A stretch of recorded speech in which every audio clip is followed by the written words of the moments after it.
अस्सलामुअलैकुम, खुशामदीद। Shiba cooking. कैसे हैं आप सब? उम्मीद करते हैं कि सब खैर खैरियत से होंगे। हम भी अल्हम्दुलिल्लाह बिल्कुल ठीक ठाक हैं। रमज़ान हो, रोज़े रखें और थोड़ी वीकनेस ना हो ये तो कुदरती बात है, क्योंकि आदत नहीं होती तो खाम खा मीठे को दिल करता है। तो आइए नाज़रीन, बहुत ही मज़ेदार सी आज स्वीट डिश है जो सी वो आप पहले से बना के इसे काफ़ी दिन के लिए रख सकते हैं।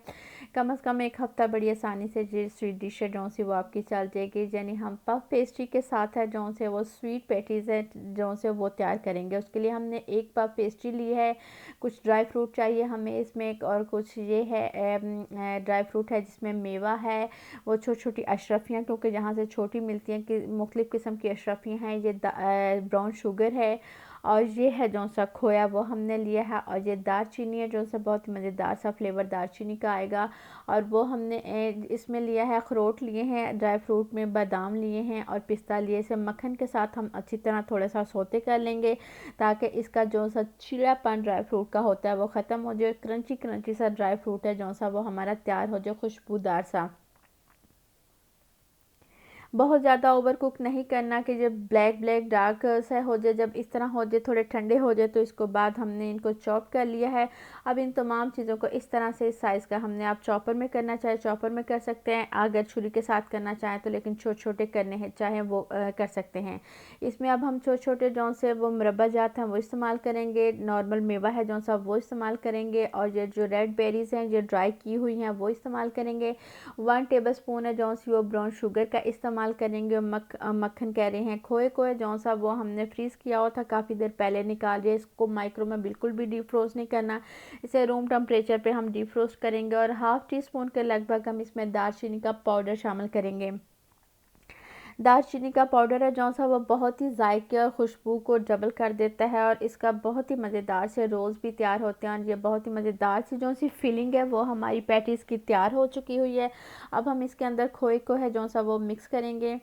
और ध्यान रहे कि इस दौरान जो से आपके ड्राई फ्रूट जो हमने रोस्ट किया था वो गर्म नहीं होना चाहिए। अगर गर्म होगा तो खोया भी पिघल जाएगा, और जो शुगर हमने शामिल की है, चीनी शामिल की है, वो भी पिघल जाएगी। ब्राउन शुगर शामिल करने को उसका दाना रहना चाहिए, ताकि वो ओवन में जाके है जौन सा अंदर जा, अगर आप फ्राई कर रहे हैं तो फ्राई के जाके उसका दाना है जौन सा वो पिघलना चाहिए। और उसके बाद वो तमाम फ्लेवर है जौन सा वो फिर उसके जो हमने फिलिंग तैयार की है ड्राई फ्रूट के, उसके अंदर आएगा। अगर पहले यहाँ पे पिघल गया तो वो गर्म होकर चिपक सा जाएगा, और खोया हमारा भी सारे का सारा पिघल जाएगा।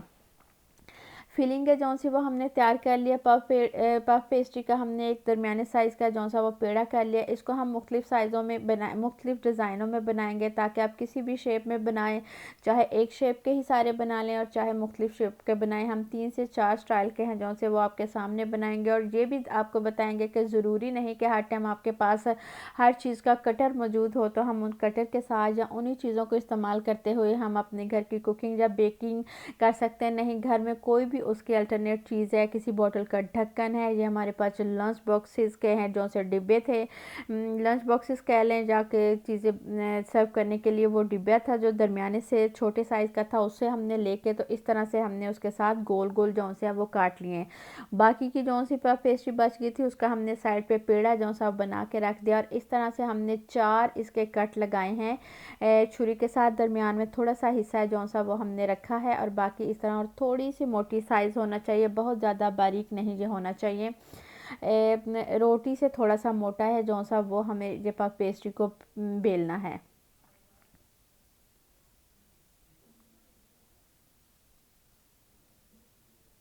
वो हमारा तजर्बा इतना कामयाब नहीं रहा, वो हमसे ज़्यादा कट लग गया था, इसलिए फिर हमने वो ख़त्म कर दिया। तो इस तरह से हमने गोल गोल जो से है वो काट के उसके अंदर फिलिंग कर लिया, और उसके बाद इस तरह से फुर्सत की मदद से आप इसके ऊपर निशान लगा सकते हैं। आप स्पून की मदद से इसके ऊपर फूल की तरह डिज़ाइन भी कर सकते हैं, लेकिन हम डरते डरते कर रहे थे क्योंकि हमने फिलिंग अंदर खूब भर भर भर भर के की है, इसलिए हम थोड़ा सा इस तरह से, आप थोड़ा गहरे गहरे कट लगा के तो इसके ऊपर डिज़ाइन कर सकते हैं।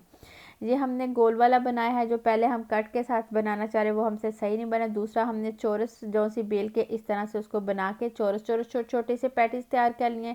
कुछ हमने गोल तैयार कर लिए। एक वो हमने तैयार किया है जिसके ऊपर हमने काफ़ी ये कीड़े शीड़े रखे। 180 डिग्री प्री हीटेड ओवन के अंदर हमने इसे कलर आने तक के 10 से 15 मिनट के लिए रखे। और कलर आने के लिए हमने इसके ऊपर अंडे किए, जो सी वो ब्रशिंग की है। और ये देखें कितना मज़ेदार से ये जो स्वीट पैटीज़ हैं विद पफ पेस्ट्री वो हमारे तैयार हैं और हेल्दी भी हैं क्योंकि तमाम का तमाम ड्राई फ्रूट अंदर है। ये आप बना के शीशे के जार या प्लास्टिक के टाइट डिब्बे के अंदर कम से कम 1 हफ्ते तक बड़ी आसानी से इसी तरह अच्छे टेस्ट के साथ आप इंजॉय कर सकते हैं। तो चलते हैं अपनी दूसरी रेसिपी की तरफ बढ़ते हैं। और बहुत ही मज़ेदार से चटपटे से मसालेदार से पकोड़े, बहुत आपने पकोड़े खाए होंगे लेकिन इस रमज़ान इन पकोड़ों को एंजॉय कीजिएगा। बहुत ही मज़ेदार पकोड़े तैयार होते हैं। तो चलते हैं, जल्दी से अशिया नोट करते हैं कि हमें किन चीज़ों की ज़रूरत है। सबसे पहले हमें मैदा है जो सा वो चाहिए 2 से 3 टेबलस्पून। बेसन है जो सा वो 2 से 3 टेबलस्पून चाहिए। पालक है क्योंकि हमारे पास फ्रोज़न है, फ्रेश है तो 1 बॉल भर के, फ्रोज़न भी है तो 1 बॉल भर के।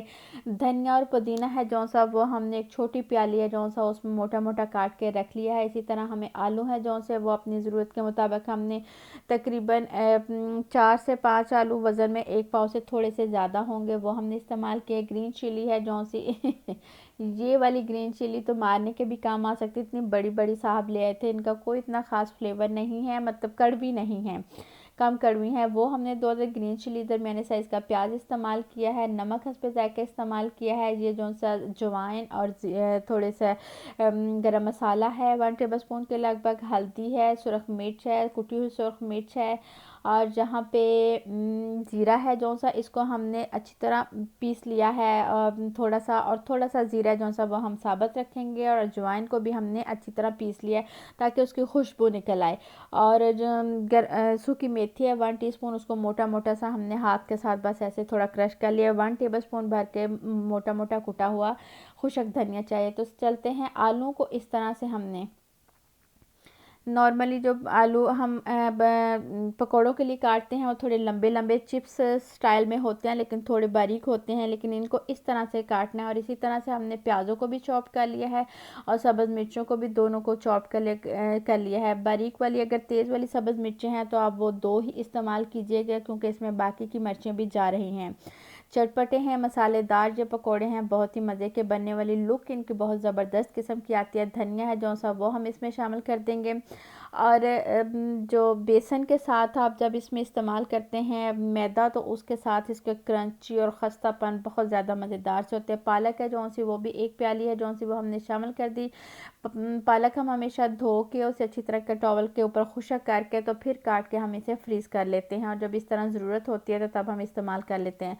अब बाकी के तमाम मसाला जाता है जो सा जिसमें गरम मसाला है, जिसमें अजवाइन है, सुरख मिर्च है, कुटी हुई नमक है, धनिया है, ज़ीरा है, खुश्क मेथी है, धनिया, तमाम मसाला जात वो इसमें शामिल कर देंगे। और धनिया हमेशा पकौड़ों में थोड़ा दुदरा सा कुटा हुआ होना चाहिए, उसका बहुत ही मज़ेदार सा फ्लेवर आता है। और अजवाइन है जो सी वो बहुत ही मज़े के पकौड़ों में आपको फ्लेवर आएगा। ये नहीं कि बहुत ज़्यादा इस्तेमाल करेंगे तो वो ओवर टेस्ट हो जाएगी, लेकिन अगर हाफ़ टी स्पून इस्तेमाल करें, उसे मोटा मोटा दौरी में दुदरा सा कूट ले तो वो उसका बहुत ही मज़ेदार सा फ्लेवर है जो सा वो पकौड़ों के अंदर आएगा। और आपके पकौड़े, ये वाले पकौड़े इस रमज़ान के हर कोई खाने के बाद दोबारा बनाने की रिक्वेस्ट करेगा। बहुत ही चटपटे, बहुत ही क्रंची से और मज़ेदार से मसालेदार हमारे ये पकौड़े तैयार होंगे। जितना हमने बेसन इस्तेमाल किया उससे मैदा है जो सा वो हम कम इस्तेमाल करेंगे और बहुत ज़्यादा बेसन और मैदा नहीं इस्तेमाल करेंगे क्योंकि मसालेदार हमारे ये ख़ास पकौड़े हैं तो अंदर जो सा बैटर है वो भी मौजूद होना चाहिए। बहुत ज़्यादा जो सा मैदा है या बेसन है वो नहीं होना चाहिए। इस तरह से हम इसे पहले ड्राई, अगर आप मेहमानों के आने से पहले या इफ्तार से पहले आप इस तरह ड्राई से मिक्स करके रख सकते हैं क्योंकि प्याज पालक जब नमक लगता है तो वो अपना पानी रिलीज़ करेंगे। तो फिर आपको हमने पानी अभी इसमें बिल्कुल भी नहीं इस्तेमाल किया क्योंकि पालक हमारी फ्रोज़न थी तो उसने काफ़ी ज़्यादा पानी रिलीज़ किया। तो हमने थोड़े से पानी के साथ इस तरह से ये बैटर तैयार कर लिया। और ये कढ़ाई है जो सी वो हमने चूल्हे पर रख दिया। आयल है जो सा वो गर्म होना शुरू हो गया। दरमियाने आयल है जो सा वो गर्म होना चाहिए। बहुत ज़्यादा गर्म आयल में जाते पकोड़े हैं जो से वो जल जाएंगे। हम हमेशा पकोड़े या कोई भी इस किस्म की फ्राइंग करने वाली चीज़ हो वो ज़्यादातर हाथ के साथ ही, हम चम्मच वगैरह इस्तेमाल नहीं करते। बाकी आप अपने हाथ को बचाते हुए, लिहाज रखते हुए चम्मच के साथ अगर इस्तेमाल करना चाहते हैं, पकोड़े डालना चाहते हैं आप चम्मच से, हम दही बड़े भी बनाएं तो हम वो भी हाथ के साथ ही इस बैटर को है जो सा वो ऑयल के अंदर डिप करते हैं। सम टाइम थोड़ा सा ऑयल लग भी जाता है लेकिन कुछ नहीं होता, कुकिंग के दौरान ये सब कुछ तो चलता ही रहता है। कढ़ाई में जो सी स्पेस देखते हुए आप पकोड़े डालिएगा, बहुत ज़्यादा ओवरलोडेड ये ना हो कि वो फिर चम्मच भी फेरना मुश्किल हो जाए। लेकिन छोटे छोटे साइज़ के पकोड़े बनाइएगा, बड़े बड़े साइज़ के पकोड़े मत बनाइएगा। और बहुत ही मज़ेदार सी खुशबू है जो सी वो आनी शुरू हो गई है, क्योंकि पकोड़ों को जब पहला सबसे पकोड़े हमने शामिल किए थे वो पकने शुरू हो गए हैं। और आपके किचन में इन पकोड़ों की लुक और इसकी खुशबू का एक अनोखा ही मज़ा और जायका होगा। आप इन पकोड़ों को ज़रूर ट्राई कीजिएगा। साथ में पुदीने और धनिया की चटनी इस्तेमाल कीजिएगा। केचप वगैरह के साथ ये कोई ख़ास मज़ा नहीं देते, लेकिन जिन लोग जो केचप के फाउंड है वो केचप ज़रूर इस्तेमाल करेंगे। देखें कितने खूबसूरत कलर के और इतनी आवाज़ इनकी क्रंची क्रंचीपन की आ रही है। इस तरह से गोल्डन कलर होते के साथ साथ ही हम इन्हें निकालते जाएंगे और मज़ेदार से सैलड के साथ और चटनी के साथ आप इन पकौड़ों को एंजॉय कीजिएगा। दुआओं में हमें याद कीजिएगा और रखिएगा। और नेक्स्ट रेसिपी तक के लिए हमें इजाज़त दीजिएगा। एक बहुत ही मज़ेदार से जो मसालेदार चटपटे पकौड़े हमारे तैयार हैं। नेक्स्ट वीडियो तक के लिए अल्लाह हाफिज़।